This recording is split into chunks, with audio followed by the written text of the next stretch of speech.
Ji thank you very much आप सबके join करने का। चीफ सेलेक्टर मोहम्मद वसीम हमारे साथ आज अवेलेबल है प्रेस कॉन्फ्रेंस के लिए। वसीम साहब टीम अनाउंस करेंगे regarding T20s New Zealand, England and T20 world cup. आप लोगों से रिक्वेस्ट है प्लीज़ काइंडली अपनी हाथ रेज कर दीजिएगा फॉर क्वेश्चंस एंड रेपिटेशन ना हो ताकि हम मैक्सिमम क्वेश्चंस ले सकें please. Thank you very much. जी मैं वसीम साहब से रिक्वेस्ट करूँगा कि तीनों टीमें प्लीज़ अनाउंस करें। Thank you. अस्सलाम वालेकुम जी सारा। और एक चीज़ थोड़ी सी कि जी जो टीम मैनेजमेंट है उसकी announcement letter in the day की जाएगी जी। ठीक है। अच्छा सबसे पहले ऑब्वियसली जैसे आपने रज़ा भाई ने कहा जी कि हमारी न्यूजीलैंड, इंग्लैंड और वर्ल्ड कप का यही स्क्वाड होगा हमारा आगे चल के। तो ऑब्वियसली इसमें काफ़ी हमने पास में आपने देखा है कि हमने डिफरेंट चीज़ें ट्राई की हैं, जो प्रॉब्लम एरियाज से हमारे हमने उनको आइडेंटिफाई किया है, उसके अंदर डिफरेंट कम्बिनेशन हमने ट्राई किए। But now this is about the time कि यहाँ पे हमने फाइनल के हमने जितने भी वहाँ पे चीज़ें ट्राई की थी तो now whatever we have the best options हमने उनको सेलेक्ट किया है। अब इसमें जो हमारी कोशिश रही है और जिसमें काफ़ी हद तक वो चीज़ें आपको टीम के अंदर भी नज़र आएंगी कि टीम की रिक्वायरमेंट क्या थी, कौन सी ऐसी चीज़ें थी जो शायद हमें वो एरियाज़ थे जहाँ पे कुछ चीज़ें मिसिंग नज़र आती थी। तो वो try to cover all the areas. और इसमें जो सबसे बढ़ के है कि कंसिडरिंग द कंडीशंस, जो कि कह सकते हैं कि हमें एडवांटेज हासिल है कि यूएई के अंदर हमारा रिकॉर्ड भी बड़ा अच्छा है T20s का, और साथ साथ वहाँ की जो कंडीशंस हैं हम फेमिलियर भी काफ़ी हैं। तो ये सारी चीज़ें, उसके बाद हमने अपोजिशंस को भी देखा कि हमारे मैचेस किन टीमों के साथ हैं। तो ये सारे फैक्टर को कंसिडर करते हुए हमने ये टीम अपनी जो अभी आप सुनेंगे वो बनाई है। इसके अंदर आपको एक तो वो नज़र आएगा रुझान स्पेशलिस्ट वाला कि मॉडर्न क्रिकेट की जो रिक्वायरमेंट्स हैं उसके लिए हमें स्पेशलिस्ट कौन कौन से चाहिए, और साथ साथ आपको दूसरे हाथ पे कि मॉडर्न क्रिकेटर्स की जो हम बात करते हैं कि जिनके पास सारी एबिलिटीज़ होनी चाहिए, तो आपको बहुत से वो ऑप्शंस भी नज़र आएंगे कि बैटिंग में भी काफ़ी ऑप्शंस आपको नज़र आएंगे, बॉलिंग में भी आपको काफ़ी ज़्यादा ऑप्शंस नज़र आएंगे। तो हमने ये सारी चीज़ें इसमें कवर करने की कोशिश की है, और जिस तरह का हमारा रिकॉर्ड वहाँ पर है और जिस तरीके से हमारी प्रिपरेशंस भी जारी हैं, तो वी आर क्वाइट होपफुल जी कि हमारा एक ज़बरदस्त तरीके से हमारी ये टीम वहाँ पर खेलेगी और परफॉर्म भी करेगी। तो टीम का मैं ऐलान करता हूं जी। अब ये जो स्क्वाड है ये 15 का हमारा स्क्वाड है जो आईसीसी वर्ल्ड कप के लिए, और उसके साथ 3 हमारे ट्रैवलिंग रिजर्व्स भी होंगे। तो ये 18 का स्क्वाड मैं अनाउंस करूंगा उसमें। तो स्टार्ट में है जी बाबर आजम, शादाब खान, आसिफ अली, आज़म खान, हारिस रऊफ़, हसन अली, इमाद वसीम, खुशदिल शाह, मोहम्मद हफीज़, मोहम्मद हसनैन, मोहम्मद नवाज़, मोहम्मद रिजवान, मोहम्मद वसीम, शाहीन शाह अफरीदी एंड सुहेब मकसूद। और जो ट्रैवलिंग रिजर्व्स में हमारे होंगे वो जी शाहनवाज दानी, उस्मान कादिर एंड फ़खर जमान। तो ये हमारा 18 का स्क्वाड है जी। फ़खर जमान जी। जी क्वेश्चन आंसर सेशन हम लोग स्टार्ट करेंगे प्लीज़। जी अंश।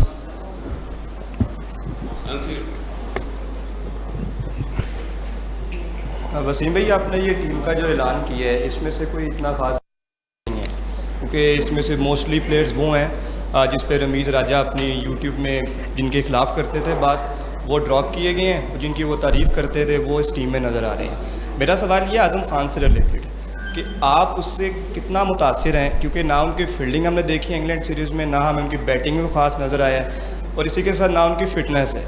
तो एक साइड पे ये बताते हैं कि उसको आप एज अ क्या लेके जा रहे हैं, मिडल ऑर्डर में उसको कंसिडर किया हमने या as a backup wicket keeper, एक ये बताते हैं, और आप उनकी किस सलाहियत से मुतासिर हैं ये थोड़ा सा बताएंगे। सरफराज अहमद को ड्रॉप किया गया है उनकी जगह पे लगता है, और उनके रिसोर्सेज भी हैं NHPC में भी हैं, तो क्या ये वजह है कि वो अपने रिसोर्सफुल हैं, या उसमें उनकी ऐसी कौन सी काबिलियत नज़र आ रही है आपको आज़म खान में जो हमें फील्ड में तो नज़र नहीं आई? देखिए, एक तो Azam Khan has been selected as the backup wicket keeper. Mohammad Rizwan हमारे नंबर 1 कीपर हैं, he will remain the number 1 wicket keeper. अब देखें, जो पहले हमारे पास था कि हमारे पास बिगर स्क्वाड्स की गुंजाइश मौजूद थी, जिसके अंदर हम हर चीज़ का एक बैकअप रखते थे और बेस्ट ऑप्शन जो हमारे पास होते थे हम उसमें वो रखते थे। तो ऑब्वियसली जब स्क्वाड छोटा होता है तो then you have to make the decisions, तो फिर आपको वो चीज़ें उसमें कंसिडर करनी पड़ती है कि Azam Khan as a wicket keeper, backup wicket keeper. अब उसको आप कंपैरिजन करते हैं जी कि best option middle order batting के अंदर क्या हो सकता था। जैसे मैंने पहले बात आपको मेंशन किया है कि हमें किस तरह के बैट्समैन मिडिल ऑर्डर में चाहिए। तो लेट्स से कि अगर आज़म खान रिप्लेस करते हैं, किसी वजह से आते हैं टीम के अंदर, तो ही हैज़ द एबिलिटी कि जो हमें मिडिल ऑर्डर में एक मसला चल रहा था, पावर हिटिंग का भी चल रहा था, तो उस फैक्टर को देखते हुए उनको एज हासिल है यहाँ पे कि अगर वो as a backup wicket keeper भी टीम में आते हैं तो अगर उनको मौका मिलता है तो एक बैट्समैन की कमी है वो उसको भी पूरा करते हैं। वसीम भाई, इसमें कुछ नाम ऐसे हैं जिनको आपने कुछ महीनों पहले, कुछ सीरीज़ पहले ड्रॉप किया था। वो ड्रॉप करने से लेके अब तक कुछ ऐसा अनहोनी हुई नहीं जिसकी बेस पे आपने उनको रिकॉल किया। आसिफ की बात करें, खुशदिल शाह की बात करें, आज़म की उन्होंने खुद बात की कि वो साल कोई परफॉर्म नहीं कर पाए अभी तक। तो क्या चीज़ आपको इम्प्रेस करी इनको रिकॉल करवाने के लिए? देखिए, जैसे मैंने ओपनिंग में भी अपनी मेंशन किया था कि हमने डिफरेंट बैट्समैन ट्राई किए, स्पेशली अगर आप मिडिल ऑर्डर की बात करते हैं तो उस तरह की परफॉर्मेंसेस हमारे सामने नहीं आई। चाहे आप इनकी बात करते हैं या उसके बाद भी ये लड़के ट्राई हुए हैं, तो obviously it was the time कि अब हमने डिसीजन मेक करना है कि इनके अंदर सबसे ज़्यादा हमें किन के ऊपर कॉन्फिडेंस है, किसके पास वो स्किल्स मौजूद हैं, कौन ये रोल कर सकते हैं। आई डू एग्री कि परफॉर्मेंसेस इनकी भी नहीं थी, लेकिन किसी और की भी उस तरह परफॉर्मेंस हमें नज़र नहीं आई। तो फिर हमने जज किया जी कि अंडर प्रेशर वहाँ पे जाके उन कंडीशंस के अंदर जिस तरह की बॉलिंग लाइन अप वहाँ पे एक्सपेक्टेड है, उनके अगेंस्ट कौन से हमारे बेस्ट प्लेयर्स हो सकते हैं। तो जिस पे आसिफ अली और खुशदिल उस रोल के लिए हमने रखे हैं। एक तो लेफ्ट हैंड राइट हैंड का कम्बिनेशन आपको नज़र आता है, और दूसरा जो हम स्ट्राइक रेट की बात करते हैं तो I think still Asif Ali का नाम one of the top batters में पाकिस्तान के अंदर आता है। तो वी आर कॉन्फिडेंट कि वो बड़ा इवेंट है, इसके अंदर वो प्रेशर हैंडलिंग भी उनकी अच्छी होगी और वो परफॉर्म भी करेंगे। तो वो जो बात आप कर रहे हैं कि हमने सब को कंसिडर किया और उसके बाद आखिर में जाके हमने ये डिसाइड किया कि ये दो प्लेयर्स ऐसे हैं कि जिनके ऊपर हमारा ट्रस्ट बाकियों से ज़्यादा है। जी याकूब साहब। जी वसीम, एक तो आपने आपके डिसीजन था कि सरफराज को साथ रखा गया पिछले as a second wicket keeper, तो क्या अब ये टाइम बेहतर नहीं था कि एक्सपीरियंस सेकंड विकेट कीपर आपके पास होता अगर वर्ल्ड कम? तो ये पहले आपका डिसीजन गलत था या अब क्या हुआ, क्यों आपने उसको ड्रॉप कर दिया? और फिर आज़म खान की अभी भी वो हमें चीज़ नज़र नहीं आई इंटरनेशनल मैचेस में, जो आप कह रहे हैं हार्ड हिटिंग करते थे, वो अभी तक नज़र नहीं आई।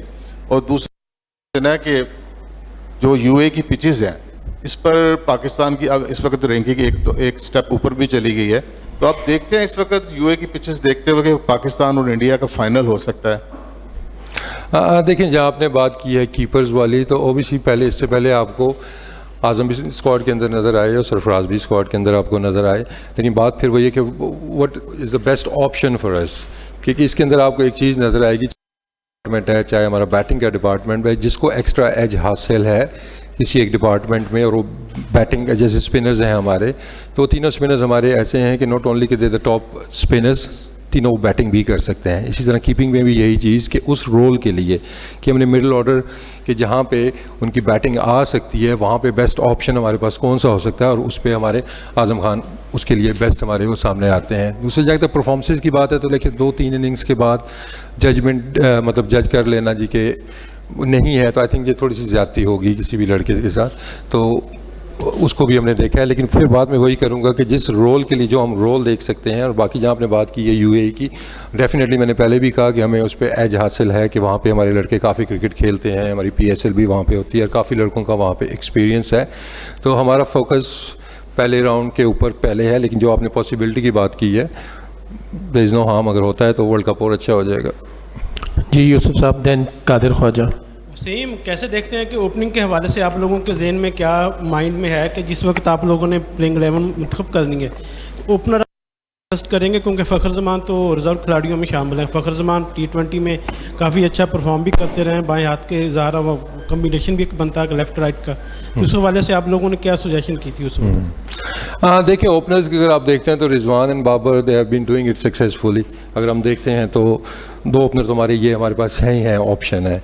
अब देखें फिर बात वो आ जाती है कि 15 का स्क्वाड है तो उसके अंदर आपने सारे एरियाज़ देखने हैं कि कितने आपको स्पिनर्स चाहिए, कितने आपको फास्ट बॉलर्स चाहिए, कितने आपको ऑलराउंडर्स चाहिए। तो जब आप ये चीज़ें कंसिडर करते हैं तो फिर आप जाते हैं जी मल्टीटास्किंग वाले हमारे पास कौन से ऐसे प्लेयर्स हैं जो मौजूद है। जैसे सुहेब हैं, वो टॉप ऑर्डर में बैटिंग करते हैं, आपको भी पता है। उसके अलावा अगर हमें ज़रूरत पड़ती है तो मोहम्मद हफीज़ भी हमारे पास ऐसे हैं कि जो एक्सपीरियंस हैं, जिन्होंने पास में ओपन की हुई है और ऑन एंड ऑफ अभी भी वो करते हैं। तो हमारे पास ये सारे ऑप्शंस मौजूद हैं। जी सुहेल, याकूब साहब और कादिर ख्वाजा। वसीम, अभी अनस ने क्वेश्चन किया था कि जो मतवक्को चेयरमैन है रमीज़ हसन राजा, उनका खासा आउटपुट इसमें इनपुट नज़र आ रहा है टीम की सिलेक्शन के हवाले से। अगर हम शर्जील के टीम में ना होने को देखते हैं और इसके साथ साथ जो उनका एक एडवोकेट करते रहे हमेशा पावर हिटिंग पर, तो उनको दोबारा हम टीम में देख रहे हैं। कितना उनके साथ आपका इस वर्ल्ड कप के स्क्वाड के हवाले से आपका इनपुट रहा है मतवक्को चेयरमैन रमीज़ हसन राजा के साथ? हाँ देखिए, आप इनपुट तो नहीं आप इसको कह सकते, लेकिन ये है कि एज अ कर्टसी हमने टीम उनके साथ शेयर की थी आखिर में जाके। जी अकील साहब, देन कादिर ख्वाजा। वसीम भाई, जिस तरह अक्सर जब टीम का ऐलान होता है तो पहले कहते हैं कि सीनियर्स की ज़रूरत है, जब नाकाम हो जाते हैं तो जूनियर्स को ले आते हैं। क्या इस बार भी यही तजर्बा किया गया है कि सीनियर्स जो हैं, ना वहाब रियाज है, ना शुएब मलिक है, ना आमिर है, वो पहले भी स्क्वाड में नहीं थे, लेकिन कहते यही हैं कि सीनियर्स और जूनियर का कम्बिनेशन मेगा इवेंट में दबाव बर्दाश्त करने के लिए ज़रूरत है। कितना मिस करेंगे आप इनको? हाँ देखिए, आप जो कॉम्बिनेशन की सीनियर और जूनियर की कर रहे हैं तो आपको इसमें काफ़ी ज़्यादा ऐसे प्लेयर भी नज़र आएंगे कि जो एक्सपीरियंस हैं, चाहे बैटिंग में है चाहे बॉलिंग में, तो वो जिसको कहते हैं ना कॉम्बिनेशन, वो तो हमारे पास मौजूद है। देखिए बाकी जिन प्लेयर्स की आपने बात की है तो ओबियसली एक तो टीम की रिक्वायरमेंट और फिर उनकी जो करंट फॉर्म है, जिस तरीके से जो हमें जिस रोल के लिए वो चाहिए, स्पेशली बॉलिंग की बात करते हैं तो आई थिंक एक जो बेस्ट चीज़ हमारे लिए है कि हमारी बॉलिंग लाइनअप, चाहे वो स्पिन बॉलिंग है चाहे फास्ट बॉलिंग है, इसमें आपने बहुत ज़्यादा चेंजेस भी नहीं देखे, जो वेरी मच सेटल्ड है। तो ये सारी चीज़ें हमने कंसिडर की हैं और टीम के अंदर आपको यंगस्टर भी नज़र आ रहे हैं, लेकिन साथ साथ आपको एक्सपीरियंस भी नज़र आएगा। मे बी आपको एज में वो इतने बड़े नज़र नहीं आएंगे, लेकिन अगर आप मैचेस देखते हैं, उनको एक्सपोजर देखते हैं, प्रेशर हैंडलिंग देखते हैं, तो वो सीनियर्स के ज़ुमरे में ही आते हैं। वसीम साहब, मेरा सवाल ये है कि सुहेब मकसूद जो आपने शामिल किया था गुज़श्ता सीरीज़ में, परफॉर्मेंस उनकी खातिर हमने नहीं देखी थी, लेकिन उनकी चंद दिन पहले रमीज़ राजा से मुलाकात हुई थी। क्या रमीज़ राजा ने ग्रीन सिग्नल दिया था सुहेब मकसूद से मुलाकात के बाद कि इनको ज़रूर शामिल किया जाना चाहिए? और दूसरा सर ये है कि फ़खर जमान, शर्जील ड्रॉप हुए हैं, फ़हीम अशरफ ड्रॉप हुआ और सैफी भाई नहीं है। उसके बाद ये जो आसिफ अली हैं, ये किस बुनियाद पर इनको शामिल किया गया है? पहले इनको परफॉर्मेंस, नाकिस परफॉर्मेंस की बुनियाद पर इनको बाहर निकाला गया, बड़े मेगा इवेंट में इनको वापस दोबारा ला दिया गया, तो थोड़ी सी एक्सप्लेन कर दीजिए। अब कौन सी बात वाली का पहले करूँ? जब आसिफ अली मैंने एक्सप्लेन कर दिया, उससे पहले आपने कहा सुहेब मकसूद का। देखिए सुहेब मकसूद परफॉर्मेंस उसकी आपके सामने है कि जिस तरीके से उसने डोमेस्टिक में, not only this year, last year white ball के अंदर जिस तरह उसने परफॉर्म किया, चाहे वो 50 ओवर्स थे या नेशनल T20 कप था, उसके बाद PSL में he is been the best player. उस परफॉर्मेंस के ऊपर वो टीम के अंदर आए थे और वो जो एक फैक्टर आप लोग भी बात करते थे और हमने भी आइडेंटिफाई किया था कि टॉप ऑफ द ऑर्डर हमें एक थोड़ा सा फायर पावर बढ़ाने की ज़रूरत है, तो वो सारी चीज़ें वो पूरी करता है। जहाँ तक आप बात करते हैं जी कि उनकी परफॉर्मेंस की, तो बात फिर वही आ जाती है कि उनको जो 2-3 इनिंग्स उनको T20 में मिली हैं तो उसमें उन्होंने एबिलिटी अपनी शो की है। तो अभी उनको लॉन्ग रन उस तरह मैचेस नहीं थे, बारिश होगी आपके वेस्ट इंडीज़ के अंदर भी, तो उस तरह इनिंग्स मिली नहीं है। लेकिन वो जो कमी हमें एक नज़र आती थी, सुहेब को ऊपर लाने का मकसद ही यही है कि इस टीम के अंदर आपको फायर पावर हिटिंग काफ़ी ज़्यादा नज़र आएगी। ठीक है, हमारे पास स्टेबल बैट्समैन भी हैं, लेकिन उसके साथ साथ हमारा जो फोकस रहा है कि स्पेशली एक टॉप ऑर्डर के ऊपर और मिडिल ऑर्डर में हमारे पास मॉडर्न क्रिकेट खेलने वाले पावर हिटर्स वो आपको काफ़ी तादाद में आपको नज़र आ रहे हैं। जी अबू बकर। मेरा क्वेश्चन ये है वसीम साहब कि आपने जो ओपनिंग पेयर चूज़ किया है वो बाबर आजम और रिजवान की शक्ल में आपने किया है।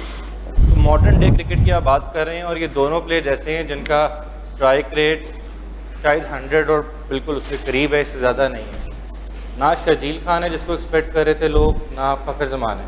ये तो ये वजह बता देगा कि इन दोनों को किस बुनियाद पर ड्रॉप किया गया। सेकेंडली फ़हीम अशरफ, जिस पर हमने काफ़ी ज़्यादा इन्वेस्ट भी किया पिछले 3-4 सालों के अंदर, और एक वाहिद ऑलराउंडर, बॉलिंग ऑलराउंडर हमें नज़र आया जिसने बॉलिंग शायद हारिस और हसनैन से भी शायद बेहतर की, तो क्यों उसको कैसे किस सूरत में बाहर कर दिया गया?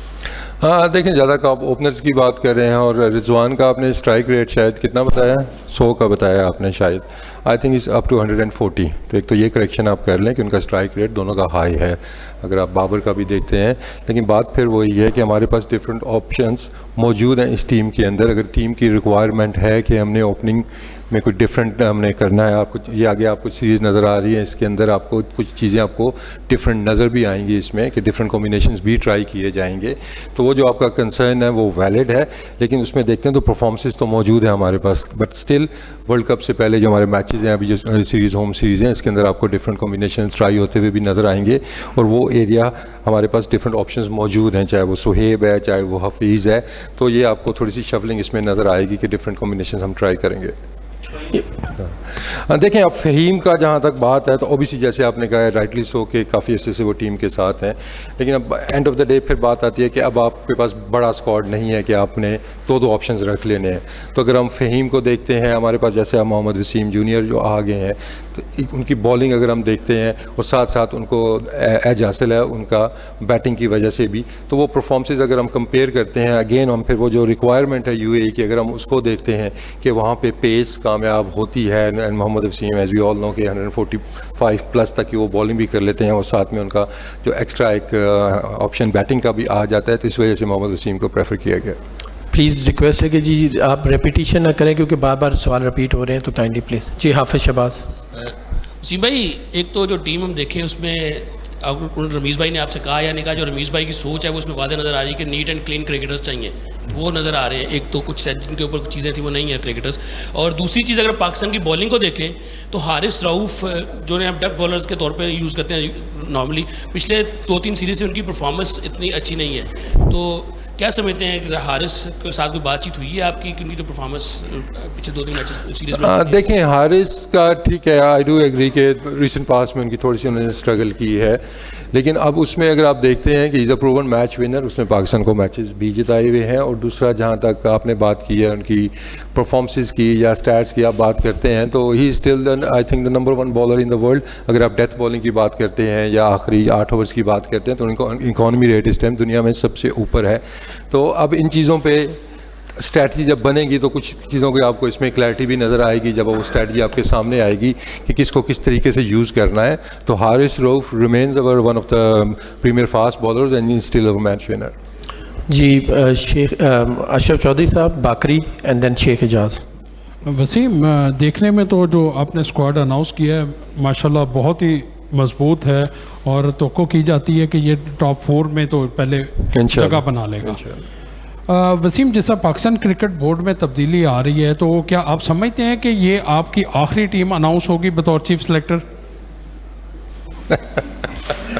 अच्छा भाई, T20 पे प्रेस कॉन्फ्रेंस है, आई थिंक इसका बाद में प्लीज़ है। जी शेख साहब। देखें, मेरा जो काम है, जो मुझे मिला हुआ है वो मैं कर रहा हूँ, और जब तक मुझे कहा जाएगा मैं करूँगा, जब कहा जाएगा नहीं करना तो मैं नहीं करूँगा। तो इसका जवाब तो मैं यही दे सकता हूँ, लेकिन फ्यूचर प्रेडिक्ट ना आई थिंक ना आप कर सकते हैं ना मैं कर सकते हैं, लेकिन जो जॉब आपके हैंड में है आपने उसके ऊपर फोकस करना है। That's what I am doing. Ijaz Shaikh और इजाज बाकरी। वसीम, मेरा क्वेश्चन ये है कि पहला ही मैच इंडिया के खिलाफ रवायती हरीफ है, तो क्या होप कर रहे हो इस टीम में? इतना दमखम आप देखते हो कि इंशाल्लाह इंडिया को मात देगी ये टीम? और इसी तरह ये भी बता दीजिएगा कि न्यूजीलैंड और इंग्लैंड के खिलाफ जो सीरीज़ है उसमें क्या देख रहे हो कि ये जीत सकती है, सलाहियत रखती है? लेकिन डेफिनेटली अगर आप ऑन पेपर हमारी टीम देखते भी हैं तो आप तो प्लेयर्स वो सारों को जानते भी हैं कि आपको इसमें किसी चीज़ की उस तरह की कमी नज़र नहीं आएगी, कि इसमें आपको पावर भी नज़र आती है, इसमें आपको सेंसिबल खेलने वाले प्लेयर्स भी नज़र आते हैं, इफ नीडेड जो दोनों तरफ से रवायती भी खेल लेते हैं और अटैकिंग क्रिकेट भी खेल लेते हैं। बॉलिंग ऑप्शंस आपके पास आई थिंक इस टाइम वन ऑफ द, अगर आप बेस्ट बॉलिंग लाइनअप की बात करते हैं तो उसमें पाकिस्तान का नाम आता है, चाहे वो स्पेशली फास्ट बॉलिंग के हम देखते हैं कि जिस तरीके से हमारे पास लवाजमात, हमारे पास टूल सारे मौजूद हैं। Now it's all about the strategy कि हमने किस माइंड सेट के जाना है, किस माइंड सेट के साथ। और आई एम वेरी होपफुल कि जो हमारा पहला मैच इंडिया है और डेफिनेटली हमारा फोकस भी उसके ऊपर था, और उनको देखते हुए हमने टीम के अंदर कुछ इस तरह के प्लेयर रखे हैं कि जिनकी प्रेशर हैंडलिंग की, ऑब्वियसली एक तो वर्ल्ड कप का प्रेशर तो होगा ही होगा, लेकिन साथ में जो अगेंस्ट इंडिया खेलना है तो उसके अंदर भी इन प्लेयर्स में हमने ये चीज़ भी देखी है कि प्रेशर हैंडलिंग किसकी बेहतर है, तो उनके पास स्किल तो है साथ में उसका प्रेशर हैंडलिंग कैसी है। तो आई एम वेरी होपफुल कि जी हमारा एक ज़बरदस्त किस्म का वर्ल्ड कप में स्टार्ट होगा, और जो जैसे मैंने पहले भी एक्सप्लेन किया है कि जो एजेस या एडवांटेज हमें हासिल हैं यूएई के अंदर, और होपफुली न्यूजीलैंड और इंग्लैंड की आपने बात की है तो यहाँ से ये लड़के मोमेंटम गेन करेंगे, और इसके अंदर जो अभी तक का एक सोच है कि हम डिफरेंट कॉम्बिनेशंस भी ट्राई करेंगे ताकि वर्ल्ड कप में जाने से पहले हमें एग्जैक्टली पता हो कि किस रोल के लिए कौन सा प्लेयर बेस्ट सूटेबल होगा। इजाज़ बाकरी।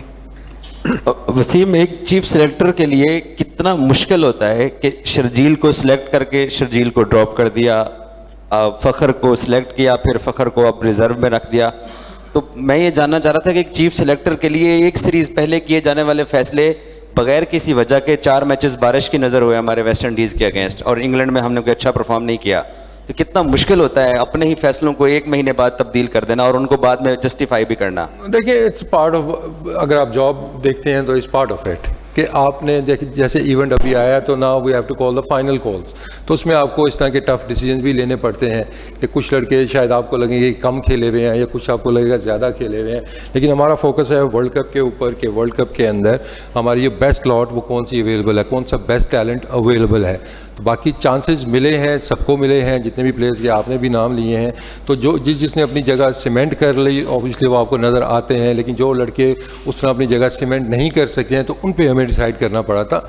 आई नो इट्स टफ, जिस तरह आप बात कर रहे हैं तो ऑब्वियसली एक बड़ा एक मुश्किल होता है कि being a cricketer my self के यार किसी को टीम से ड्रॉप करना, इट्स बिग कॉल, बट लेकिन again it's part of my job और हमें वो ईमानदारी से करना होता है। जी अस्सलाम वालेकुम सिंह भाई, सबसे पहले तो आई विश एंड प्रे कि पाकिस्तान ये वर्ल्ड कप जीते और ये टीम जीत के लाए इंशाल्लाह। दो क्वेश्चन इसमें मेरे हैं, एक तो ये कि T20 की हिस्ट्री जो रही है वो ये है कि इम्पैक्ट प्लेयर हमेशा जिताता है, कभी भी 120 125 की स्ट्राइक रेट वाला टीम को नहीं जिताता। ओवरऑल देखें तो सारी टीम 200 प्लस पे जा रही है, तो उसमें देखा कि शर्जील भी नहीं है और फ़खर भी रिजर्व के अंदर है। एक तो क्या ये ज़्यादा सूटेबल डिसीजन रहेगा, इसके ज़रूर बताइए। दूसरा ये कि मिडिल ऑर्डर का प्रॉब्लम लास्ट 1.5 ईयर से कंटिन्यूसली चल रहा है, तो हमें लगता था कि शुएब मलिक ऐसा प्लेयर है जो इस जगह पे, क्योंकि अगर ये न्यूजीलैंड या ऑस्ट्रेलिया में हो रहा था तो obviously he is not the choice, I personally feel, but UAE की कंडीशन के अंदर एक बड़ी अच्छी ऑप्शन हो सकती थी, उनको भी नहीं रखा गया।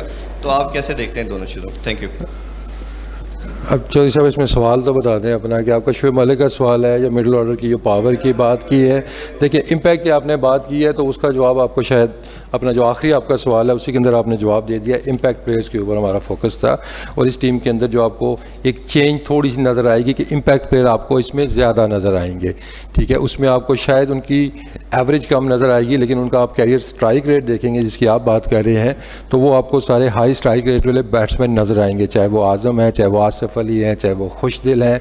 डाउन दी ऑर्डर अगर हम देखते हैं तो हमारे पास शादाब मौजूद हैं, इवन हसन अली का स्ट्राइक रेट इस टाइम 190 तक पहुंचता है। मोहम्मद हफीज़ के मोहम्मद वसीम जूनियर बैट के साथ उनकी सलाहियतों का आपको बताया। सुहेब मकसूद को आपने देखा है कि he is a game changer. तो आई डू एग्री कि आपने जो बात की है जी कि इम्पैक्ट प्लेयर्स, तो इस टीम में आपको पहले से ज़्यादा इम्पैक्ट प्लेयर्स नज़र आएंगे। तो वो सारे एरिया जिनकी आपने वो बात की है तो वो हमने कंसिडर की है। अब वो सारी चीज़ें देखते हुए जो हमें बेस्ट लॉट लगी है वो इस टीम के अंदर आपको नज़र आ रही है। जो मिस आउट हुए हैं तो ओबियसली इन लड़कों को उन पे एज हासिल थी। ओके जी, थैंक यू वेरी मच। आप सबका रिपीट में दोबारा कर दूं कि टीम मैनेजमेंट जो है उसके announcement letter in the day बाद में की जाएगी जी। Thank you.